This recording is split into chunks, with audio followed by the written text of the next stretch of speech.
नमस्कार, NMF news पर आप सभी का बहुत स्वागत। मैं हूं आपके साथ अभिषेक पुंडीर। महाराष्ट्र में विधानसभा के चुनाव हुए और जो नतीजे आए, उन नतीजों के बाद इंडिया गठबंधन परेशान है, हैरान है, उसे समझ नहीं आ रहा है कि आखिर वो करे तो क्या करे। लेकिन जो इंडिया गठबंधन के साथ या कहें कि महाविकास अघाड़ी के साथ जो पार्टियां थी, वो अपना राजनीतिक भविष्य तलाश कर रही हैं। सत्ता के साथ रहेंगी, धारा के साथ अगर बहेंगे तो ठीक रहेगा, धारा के विपरीत अगर बहेंगे तो कहीं ना कहीं परेशानी होगी। इसी कड़ी में 2 दिन पहले प्रफुल्ल पटेल का एक बयान आया कि शरद पवार हमारे देवता हैं। और अब ताजा खबर यह है कि शरद पवार अजीत पवार के साथ मिलकर एनडीए के सहयोगी बन सकते हैं। क्या खबर में सच्चाई है और अगर ऐसा होता है तो यह कदम शरद पवार के द्वारा क्यों उठाया जा रहा है, जानने के लिए मेरे साथ मौजूद हैं हमारे वरिष्ठ सहयोगी पंकज प्रसून। बहुत बहुत स्वागत सर आपका।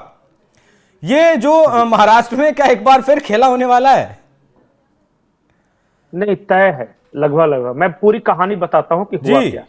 नए साल के अवसर पे बहुत सारे लोग बहुत अलग अलग तरह से प्रेयर करते हैं। तो अजीत पवार की मां है आशा पवार, नाम है उनका। वो पंढरपुर में विठल स्वामी के मंदिर गई थी और उन्होंने भगवान से दुआ की और पत्रकारों ने पूछा उनसे कि आपने क्या मांगा। उन्होंने कहा कि मैं तो यही चाहती हूं कि अजीत पवार और शरद पवार एक हो जाएं और परिवार दोबारा एक हो जाए। मैं परिवार की एकता चाहती हूं और यही मैंने विठल स्वामी से मांगा है। विठल स्वामी रुक्मिणी का मंदिर है वहां पे। और इस बात को लेके लोग बात कर ही रहे थे कि तब तक प्रफुल्ल पटेल का बयान आ गया जी। और उन्होंने कहा कि शरद पवार हमारे डाइटी मतलब हमारे भगवान हैं, ईश्वर हैं, और मैं अपने आप को पवार फैमिली का ही एक्सटेंशन मानता हूं। और इससे ज्यादा खुशी की बात हो ही नहीं सकती कि अजीत पवार और शरद पवार एक साथ आ जाए। अब ये तो थी अजीत पवार गुट या अजीत पवार की मां की इच्छा, लेकिन क्या शरद पवार गुट भी तैयार था इस बात के लिए? तब ये बयान आया सुप्रिया सुले की तरफ से और उन्होंने जो गढ़चिरौली गए थे देवेंद्र फडणवीस, उसकी तारीफ की। और देखिए, तारीफ राजनीति में यूं ही नहीं होती। सुप्रिया सुले ने कहा कि बहुत अच्छा काम कर रहे हैं देवेंद्र फडणवीस वगैरह। उसके बीच जो ये दोनों ओर से पॉजिटिव सिग्नल हो रहे थे तो बातचीत शुरू हो गई। जहां तक मेरी जानकारी है, इस बात पे मोटा मोटी सहमति बन गई है कि शरद पवार और अजीत पवार एक बार फिर से एक होंगे, मतलब एनसीपी का विलय होगा। अजीत पवार नेता बनेंगे और वो एनडीए में रहेंगे। ये बड़ी खबर है। दोनों पार्टियों का विलय होगा या शरद पवार एनसीपी अलग से एनडीए के साथ रहेगी?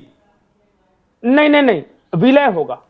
जो फिर सुप्रिया सुले का क्या होगा? फिर से दुबा नहीं, ये तो आ जाएंगे ना। फिर अजीत पवार के साथ जब विलय हो जाएगा तो फादर फिगर रहेंगे शरद पवार। और वो जानते हैं कि अगले 5 साल के बाद चुनाव है, चाहे लोकसभा चुनाव या विधानसभा चुनाव। उस वक्त तक मैं कितना एक्टिव रहूंगा, मेरा स्वास्थ्य कैसा रहेगा, इस बात को लेकर वो भी श्योर नहीं है। तो वो चाहते हैं कि इन 5 सालों में जो मेरे पास समय बचा हुआ है उसमें मैं पूरे परिवार को एकजुट कर दूं, अपनी बेटी को भी सेट कर दूं। और अजीत, देखिए अब ये लगभग तो साफ हो गया है ना कि अजीत पवार ही नेतृत्व करेंगे और जमीन पर उन्हीं की पकड़ है। अब तो सुप्रिया सुले के साथ टकराव नहीं होगा? सुप्रिया सुले नहीं होगा। क्यों? सुप्रिया सुले के साथ टकराव होना था तभी दोनों पार्टियां अलग हुई ना सर। नहीं, टकराव सुप्रिया सुले के साथ नहीं था। टकराव इस बात को लेकर था कि एनसीपी कौन संभालेगा। हाँ, तो ये शरद पवार की इच्छा थी कि मेरी बेटी संभाले, और बेटी बेटी होती है, भतीजा भतीजा होता है। अब उस इच्छा का क्या होगा? वजह से हो गया ना फैसला। अजीत पवार ने दिखा दिया ना अपना दमखम कि भाई जमीन पे मैं हूं, कार्यकर्ताओं में पकड़ मेरी है। और देखिए, शरद पवार के रहते हुए मैं अलग पार्टी बना के जीत भी सकता हूं। तो जब शरद पवार नहीं रहेंगे तब तो मेरा ही दबदबा पूरी तरह। महाविकास अघाड़ी और राहुल गांधी का क्या होगा? देखिए, मैं तो बार बार एक बात बोलता हूं, इंडिया जो आप लोग डॉट वाला इंडिया बोलते हैं, इंडिया अलायंस जिसका नाम था, वो क्यों बना था? वो लोकसभा चुनाव को ध्यान में रखते हुए बना था कि एक सारे दल मिलके बीजेपी को टक्कर दे सके। मोदी को वो मकसद सॉल्व हो गया। हाँ, मोदी को हराएंगे तो वो जो होना था वो हो गया, आपने देखा। उसके बाद थोड़ा सा इसका एक्सटेंशन हुआ कि भाई विधानसभा चुनाव आ रहे हैं, एक साथ मिलकर लड़ेंगे। वो भी परिणाम देख लिया आपने। अब उसका मकसद तो कुछ रहा नहीं। अब तो जो होना है 5 साल के बाद होना है। तो मकसद तो अभी पूरा नहीं हुआ, ये लोग क्यों छिटक गए? नहीं तो क्या आजीवन थोड़ी ना रहेंगे? 5 साल बाद क्या होगा, किस तरह का समीकरण बनेगा, साथ आना है कि एनडीए के साथ रहना है? आज की तारीख में उगता हुआ सूरज देवेंद्र फडणवीस है, सत्ता देवेंद्र फडणवीस के पास है। और एक बात याद रखिए, शरद पवार एंड फैमिली के लिए पॉलिटिक्स तो है ही, लेकिन पॉलिटिक्स एक बड़ा बिजनेस भी है। उनके बहुत सारे बिजनेस इंटरेस्ट जुड़े हुए हैं। वो हमेशा सरकार के साथ रहना चाहते हैं, अगर अपोजिशन में भी रहें तो सरकार के गुड बुक में और ये बोनहोमी बना के रखना चाहते हैं। पिछले दिनों जो ये क्रिप्टो विप्टो वाला जो कॉल डिटेल वगैरह, कॉल रिकॉर्डिंग वगैरह जो वायरल हुई थी, कहीं ये तो मेन मुद्दा नहीं बना?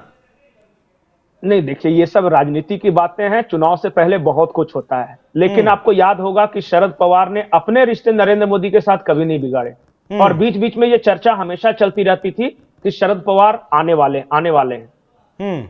जब भी कोई एनडीए का पार्टनर इधर उधर छिटकता था या उद्धव ठाकरे धमकी देते थे, तो बीजेपी की ओर से कहा जाता था कि शरद पवार के साथ बातचीत हो गई, आ जाएंगे, हमारी सरकार बच जाएगी। अच्छा, उद्धव ठाकरे के बारे में भी कहा जा रहा है कि उद्धव ठाकरे भी आ सकते हैं एनडीए के साथ। उद्धव ठाकरे मजबूर है। देखिए, उद्धव ठाकरे के मैं चुनाव के पहले भी उनको बताता था और बोलता था, उस वक्त तो सारे लोग हवा में थे। मैं बार बार बोलता था कि ये उजड़ी सल्तनत के बच्चे खुचे बादशाह है। मतलब शिवसेना अगर 100 थी, हाँ वही तो है ना, अगर शिवसेना एक बड़ा महल थी और वो पूरा राजपाट था, तो पता चला कि सेना तो सेनापति लेके चला गया, इनका सिंबल लेके चला गया, सब कुछ तो इनका लेके चला गया। अब बच गया एक मशाल छाप और 3 लोग, संजय राउत, आदित्य ठाकरे और उद्धव ठाकरे, यही 3 बच गए थे ना वहां पे। अब चुनाव परिणाम ने बता दिया कि देखे भाई आपकी क्या हैसियत है, औकात है। अब वो सिर्फ एक काम में आ सकते हैं कि अपने आप को कंप्लीट सरेंडर कर दें, और कोई उपाय नहीं बचा है। वो रुतबा जो बाला साहब ठाकरे मुख्यमंत्री बनाया करते थे, वो रुतबा कि अब देश का गृह मंत्री बाला साहब ठाकरे से मिलने जाता था मतोश्री में, लाल कृष्ण आडवाणी की बात कर रहा हूं, वो रुतबा जब पाकिस्तान का क्रिकेटर जावेद मियांदाद जाया करता था, शरद पवार ने आज तक शरद पवार मिलने जाते थे। बाला साहब ठाकरे अपने घर से निकलते नहीं थे, वो अपने सिंह वाले सिंहासन पे बैठे रहते थे, और उनका लड़का दर दर की ठोकरें खा रहा है, सोनिया जी सलाम, शरद जी सलाम करता है। नहीं, शरद पवार बाहर बैठाते हैं कमरे से, अभी मीटिंग चल रही है, थोड़ी देर बाद आइएगा तब मिलेंगे। वही ना, हालत ये हो गई थी कि जहां पना तू सिगरेट हो, तूफा कबूल करो। तो अब अच्छा, ये तो हालत हो गई थी इनकी। अब इतना छोटा कद लेकर वो एनडी में अगर जाएंगे तो क्या कद और छोटा नहीं हो जाएगा? सरवाइव भी तो करना है। अब ये 5 साल चलेगी कैसे? संजय राउत के भरोसे, और उसको तो मतोश्री में क्या हो गया, उद्धव ठाकरे गुट के ही शिव सैनिकों ने क्या किया, सबने जाना है। तो ये तो हालत है।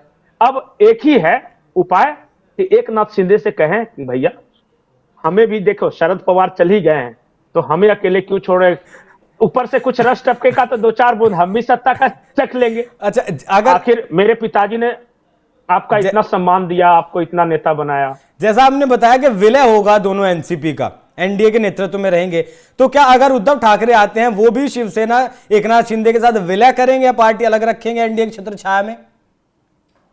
उद्धव ठाकरे आना तो चाहते हैं, लेकिन बड़ा सवाल है कि लेगा कौन?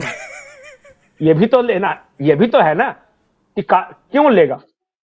मैंने तो बताया कि उजड़ी सल्तनत के बादशाह को अपने यहाँ भरा पूरा घर है, पूरी सरकार है, एकनाथ शिंदे डिप्टी सीएम है, मंत्रालय मिला हुआ है। देखिए, शरद पवार अजीत पवार में डील अजीत पवार को करना है कि ठीक है आ जाइए। फडणवीस से बोले हैं कि देख भाई कुछ है नहीं, एक मेरी बहन है, उसको तो लोकसभा या विधानसभा, उसको दिल्ली की राजनीति करनी है, यहां तो मैं ही रहूंगा। और शरद पवार देखिए एक अनुभवी रहना चाहिए, कल को जाके कांग्रेस को तोड़ने फोड़ने इधर उधर का काम आया तो एक दिमाग रहना चाहिए। तुम तो मास्टर हो ही। अच्छा, राहुल का क्या होगा महाराष्ट्र में? ये फायदा राहुल का वही होगा महाराष्ट्र में जो 3 लोकसभा चुनाव में देश में हो रहा है। लगातार 3 लोकसभा चुनाव से 100 से नीचे है ना, टी-शर्ट पहन के घूम रहे हैं, बाइसेप्स फुला के घूम रहे हैं। अब तो बहन भी आ गई, और बहुत सारे लोग कह ही रहे हैं। आज ही कर्ण सिंह ने कहा है कि प्रियंका बहुत प्रतिभाशाली है भाई। हाँ, कर्ण सिंह जो है वो बहुत सीनियर नेता है, वो जवाहरलाल नेहरू के समय से काम कर रहे हैं, उनके कैबिनेट में काम किया, इंदिरा गांधी के कैबिनेट में काम किया, वो राष्ट्रपति तक बनने वाले थे। मतलब कि इनके घर के भी, गांधी परिवार के भी वो गार्जियन, और वो कह रहे हैं कि प्रियंका गांधी बहुत प्रतिभाशाली है।